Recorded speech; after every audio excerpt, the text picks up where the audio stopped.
하락 혹은 이제 조정 구간은 그렇게 크게 의미 둘 부분들은 아니다라고 생각을 하고 있고요. 이제 4월 많이 올랐기 때문에 마지막 마감일 기준으로 해서 어느 정도 액티브 펀드들이 단기적으로 물량을 소화하는 과정에 있다라고 말씀을 드리겠고요. 거기에 추가적으로 오늘 새벽에 빅테크들이 실적을 발표를 했습니다. 마이크로소프트, 그다음에 구글, 메타, 아마존 네 빅테크 종목들이 실적을 발표를 했는데 다 좋지는 않습니다. 메타는 안 좋았지만 전체적으로 상위권에 있는 구글과 아마존 쪽에서 긍정적인 시그널들을 보내주면서 AI는 돈이 안 된다라고 하는 최근의 의심들을 AI는 돈이 된다라는 그런 부분들로 해석을 하게 되면서 그래도 저는 이 정도면 굉장히 선방을 했다라고 생각을 하고 있고요. 거기에 추가적으로 FOMC에서 일부 매파적인 발언이 나오긴 했습니다만 이 또한 그렇게 시장 파급력은 없다라고 말씀을 드리면서 케빈 허쉬 의장의 임명 이후에 나올 여러 가지 금리 인하 시그널을 기대해보자 이렇게 말씀을 드리면서 이제 국내는 실적 개선주들을 지속적으로 관심을 가질 필요가 있다라고 생각하고 반대로 제가 이제 몇 번 강조를 드렸지만 애매한 실적을 보이는 섹터보다는 실적이 계속적으로 좋은 변압기나 반도체 쪽을 보시던지 아니면 2차 전지, 건설, 화학 등 아예 실적이 안 좋아서 더 이상 나빠질 게 없는 그런 섹터, 어중간한 섹터보다는 완전한 상단과 하단에 위치해 있는 종목과 섹터를 공략하셔야지 조금 더 유의미한 결과물을 만들어낼 수 있다. 좀 이렇게 말씀을 드리면서 오늘 하락 의미 두시지 마시고요. 포트폴리오 정비하시고 이제 5월에 연휴가 많아서 요즘 장이 좋으니까 연휴가 조금 이제 아쉬운 분들도 있겠지만 이럴 때일수록 오히려 포트폴리오를 다시 더 다잡으면서 좋은 결과값 5월에 만들어내면 좋을 것 같습니다. 네, 오늘 또 4월의 마지막 날이고 5월의 시작을 앞두고 있는데요. 5월 무서워하지 말고 실적이 개선되는, 실적이 지속적으로 좋아지는 그런 기업에 지속적으로 투자를 하자. 이렇게 말씀해 주셨습니다. 그럼 2교시 넘어가 보겠습니다. 2교시는 섹터를 준비하는 시간인데요. 오후장을 준비해 보도록 하겠습니다. 과연 시장의 주인공은 어떤 섹터가 될지 우리는 어떤 종목들 위주로 봐야 될까요? 네, 오늘은 제가 가져온 섹터는 화학 섹터입니다. 화학이다라고 하면 정유나 여러 가지 석유 화학 시설을 갖고 있는 기업들이라고 생각을 하고 있고, 아까 제가 이야기 드렸죠. 아예 최상단에서 돈을 많이 버는 최상위 포식자 섹터, 이거나 아니면은 저점을 통과하는 그런 구간에서 더 이상 나빠질 게 없는 섹터 둘 중에 하나를 공략해야지 어중간한 것보다 확실한 시장의 답안지가 될 거다라고 말씀을 드리겠고요. 자, 최근에 석유화학들 이야기들이 많이 나오고 있습니다. 보릿고개를 넘어가서 이제 어느 정도 숨통이 트일 만한 구간이다라고 저는 생각을 하고 있습니다. 왜냐? 최근에 여러분들 건설주 보셨죠? 건설주들이 실제로 좋은 건 하나도 없는데 여러 가지 멀티플, 이제 해외 플랜트 사업 부분들, 그다음에 원전에 대한 여러 가지 모멘텀을 얻고 결국에는 실적이 그리 좋지 않음에도 올라갔던 부분들을 보셨을 겁니다. 그렇게 되면 화학도 마찬가지로 더 이상 나빠질 게 없는 상황에서 여러 구조 조정을 통해서 그래도 이제 적자폭을 축소하는 구간에 있다라고 생각을 하고 있고요. 거기에 추가적으로 한국이 갖고 있는 모멘텀 자체, 한국 물론 땅에서 기름 한 방울 안 나는 불모지긴 합니다만 해외에서 이제 정유를 수입해서 가공을 해서 판매를 하는 그런 부분들에 있어서는 글로벌 탑 티어에 위치하고 있기 때문에 이런 부분들에 있어서 멀티플을 줄 수 있다라고 생각을 합니다. 특히 국내 항공유가 이제 전 세계 매출 1위를 계속적으로 이제 점유율을 유지하고 있는 만큼 이제 중동 이 사태가 마무리가 된다라고 하면은 이런 부분들이 빛을 볼 수 있다라고 말씀을 드리면서 단기적으로는 이제 이란 관련 이슈 때문에 조금 더 이제 조정이 있을 수도 있겠습니다. 결국에는 이것만 마무리가 되면은 그동안 못 알려져 있던, 안 알려져 있었던 그런 호재들이 올라가게 되면서 시장은 이쪽 부분들에 대해서 이제 좀 어느 정도 유동성이라든지 섹터별 순환매의 관점에서 올라갈 수 있다 이렇게 말씀을 드리면서 불확실성만 어느 정도 해소가 된다라고 하면은 너무나 많이 올라서 반도체나 에너지 쪽이 부담스럽다. 석유 화학 쪽으로 여러분들이 시선을 돌리셔도 됐다라고 말씀을 드리고 2분기 때 이제 여천 NCC 통합 관련된 이슈를 한 번 정도 추가적인 이슈가 있을 것으로 예상이 되니 미리 선점하고 올라갈 때 매도하자 이렇게 전략을 말씀을 드리면서 보릿고개를 넘어가는 구간에 있는 섹터 화학 정유 쪽을 우리 관심을 가져보자 말씀을 드리도록 하겠습니다.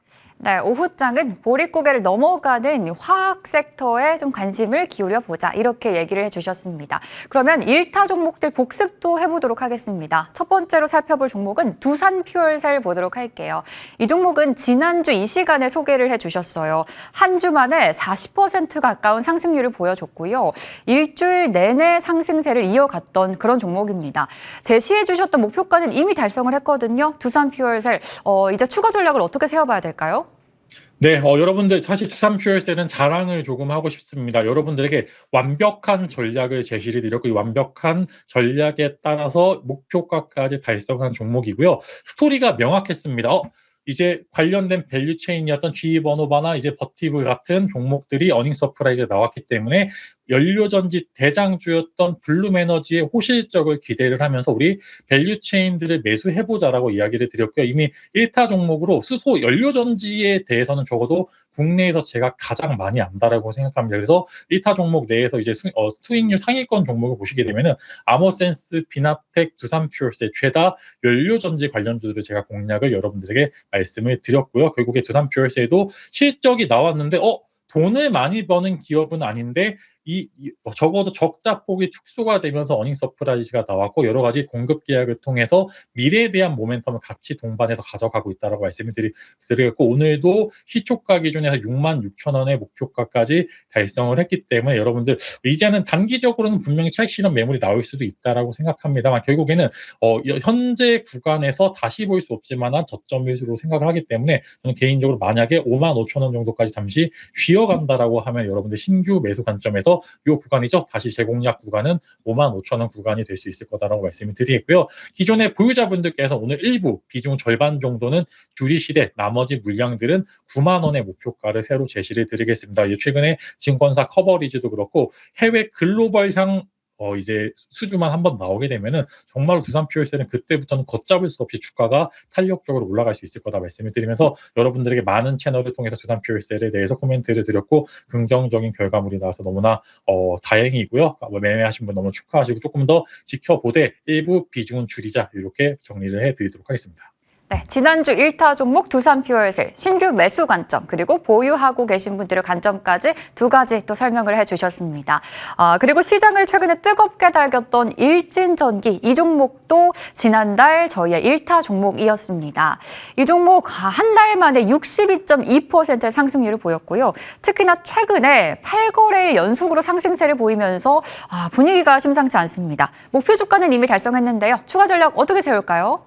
네, 제가 여름 더워지기 전에 사야 되는 변압기 종목이다라고 이야기 드렸는데 최근에 이제 800VDC에 대한 이야기들이 나오게 되면서 한국 변압기 기업들에 대한 시장의 리레이팅이 이어지고 있습니다. 당연한 이야기지만 대장주는 똑같습니다. 대장주는 효성중공업이 완전 대장이고요. LS일렉트릭과 현대일렉트릭이 보통 3대장이라고 표현을 많이 하는데 저는 개인적으로 여기에 포함될 수 있을 만한 잠재성을 가진 기업은 일진전기다라고 생각을 하고 있습니다. 그래서 조금 더 추가적인 양색 이력이나 혹은 이제 상승도 기대도 되고 만약에 눌릴 시 혹은 이제 조정이 나올 시에 신규 매수도 가능한 종목이다라고 말씀을 드리겠고요. 저는 아직 변압기 쪽은 많이 올랐지만 추가적인 상승 여력은 여전히 존재를 하고 있습니다. 많이 오른 섹터와 종목은 그 이유가 명확하다는 생각이 되고 있기 때문에 개인적으로 목표가를 15만 원으로 상향을 하고요. 기존의 보유자분들께서는 비중을 조금 줄이되 목표가를 조금 더 높게 가져갈 필요가 있다. 이렇게 말씀을 드리도록 하겠습니다. 네, 일진전기는 목표 주가 상향해 드렸으니까요. 추가적인 전략도 챙겨보시기 바라겠습니다. 그리고 오늘 오전부터 계속해서 무료 공개 방송을 진행 중이신데요. 어떤 얘기 이곳에서 나누고 있나요? 네, 작전이 성공했습니다.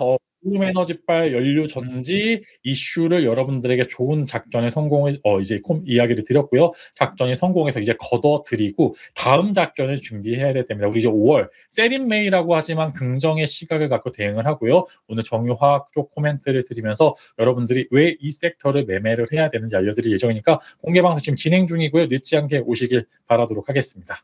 네. 오후 12시까지 계속해서 무료 공개 방송 진행 중이니까요. 5월을 준비하실 분들은 함께 참여해 보시는 것도 좋을 것 같습니다. 그럼 3교시로 넘어가서 오늘의 관심주 들어보도록 하겠습니다. 오늘의 1타 종목 소개해 주시죠. 네, 오늘 제가 가져온 종목은 여러분 조금 생소하실 수도 있다라고 생각하는데 상장한 지 얼마 안 됐습니다. 지금 1월 30일 날 상장한 종목이고요. 종목명은 덕양에너젠입니다. 덕양에너지는 여러분들 이제 석유화학 쪽 제가 코멘트를 드렸었는데 국내 최대 석유화학 이제 신증설 사업이죠. 사인 프로젝트의 단독 수소 공급자 선정으로 이제 최근에 이제 낙수 효과가 굉장히 큰 기업이다라고 코멘트를 드리려고 합니다. 여러분 제가 코멘트 드린 종목 지금 조금 올라가고 있는데 여러분 투격 매수는 하시지 마시고요. 이제 일단은 이제 상장한 지 한 달 정도 된 종목인데 제가 이 종목을 봐야 되는 부분들은 안정적인 매출과 영업이익을 동반으로 하면서 멀티플이 확보되어 있는 종목이다라고 저는 생각을 하고 있습니다. 즉 제가 여러분들의 코멘트 드린 종목은 적어도 저점에 대해서 어느 정도 이제 캐치가 가능한 종목인데 여기서 주가를 올릴 수 있을 만한 멀티플이 보여줘야 된다라는 그런 말씀과 함께 정유뿐만 아니라 최근에 수소 사업자로서의 역할을 좀 돋보게 하고 있는 상황이고요. 진입 장벽이 높습니다. 그 이야기는 밑에서 오는 신생 기업들이 파이를 가져갈 수 없다라는 그런 이야기를 드릴 수 있을 것 같고요. 이제 보시면은 대형 고객사들이 굉장히 많습니다. 뭐 S-오일이라든지 하나솔루션, DL 같은 국내 불지의 기업들을 이제 거래소로 두고 있기 때문에 이런 부분들에 있어서 추가적으로 너무나 싼 가격에 위치해 있고 적유화학 쪽이 올라가게 된다라고 하면은 아이돌이 필요한데 저는 그게 덕양에너진이 될 수 있다 이렇게 말씀을 드리면서 마찬가지로 최근에 보호매수 물량이 이제 나온다라고 걱정하시는 분들도 많은데 실제로 좀 적은 규모의 보호매수 물량이기 때문에 여러분들이 걱정할 필요는 없다라고 생각을 하고 있고요. 마찬가지로 단점이 하나 있습니다. 분명히 이란발 이슈, 수급발 이슈 때문에 돌발 변수 하나는 존재를 할 거다라고 생각을 하고 있고요. 그것만 제외하면 분명히 현재 저점에서 공모가 대비해서 그렇게 비싼 가격은 아니다라는 말씀을 드리면서 목표가 26,000원, 손절가 15,000원을 제시를 드리면서 여러분들 덕양에너지는 막 큰 비중은 아니고 이제 어느 정도 많지 않은 비중을 큰 수익률로 여러분들에게 보답을 할 수 있을 만한 기업이다 말씀을 드리도록 하겠습니다. 네, 오늘의 1타 종목 공개됐네요. 덕양에너지고요. 목표 주가 26,000원 설정했으니까요. 이 종목도 빠르게 목표가 도달하는지 기대 많이 해보도록 하겠습니다. 그럼 저희는 여기서 인사드릴게요. 오늘의 1타 강사 MTNW 김진만 어드바이저와 함께했습니다. 오늘 말씀 고맙습니다. 감사합니다.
네, 5월을 맞이하면서 특집 시간을 마련했습니다. 전쟁과 유가 급등에도 불구하고 4월에 엄청나게 상승률이 좋았는데요. 맞습니다. 코스피가 무려 월간으로 33%가 올랐어요. 그런데 맞이하는 5월에는 또 주식을 팔고 떠나라 이런 유명한 격언이 있잖아요. 네.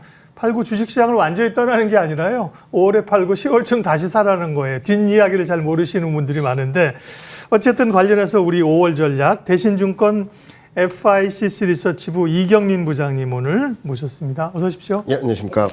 와, 코스피가 사상 최고치 행진을 다시 가고 있는 흐름들인데 네. 조금